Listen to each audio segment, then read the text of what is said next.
The Vatican has released new details on the Pope's condition as he recovers from double pneumonia. So we want to get the very latest now from Dr. Darien. I know you've been following this. Yeah. The faithful around the world have been following this for weeks now. So this is the 14th day of the Pontiff's hospital stay for the treatment of pneumonia, initially presented as bronchitis. Over the weekend, he had acute asthmatic event where he needed additional oxygen. He was found to be anemic, low red blood cells, and he also was found to have kidney function problems. Now, thankfully, being seemed to be resolving. There are recent tests that have been done that have showed a slight improvement. His kidney function has resolved and normalized. He's up and awake, and these are all great signs, but he's still in guarded condition. He's 88 years old. Treating pneumonia at this stage in life, regardless of what someone's history is, can be complicated and difficult and change hour to hour. And that's why it's not exactly strange that he's still in the hospital and being monitored, because with his age and all of that, you'd expect that. But I wonder if people at home might be seeing this and saying, you know, how do I care for someone who's in the hospital? What do you say?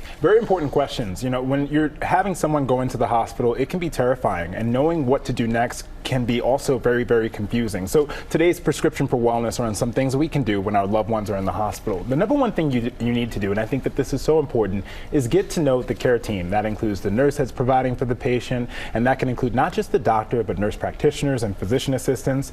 Knowing when they have a change of shift can be helpful so that you can avoid that and try to come right after that. And also call ahead before your visit. If you are a patient or have ever been a patient, you don't want people popping up. You want to make sure to respect people's privacy and make sure that they understand when you're coming. And I think that the next important thing is making sure that you're, when you're bringing gifts, and making sure that you're avoiding things like flowers. You can bring things like socks and puzzles and things to that effect, but remembering that quality time is sometimes all people need. What would you bring the Pontiff? What would you bring him? Interesting. Very interesting. Thank you, Dr. Darien. We, of course, wish the Pope the best. We love to hear from you. Reach out to us on Instagram with all of your medical questions. Dr. Darien is happy to answer them at ABCGMA3.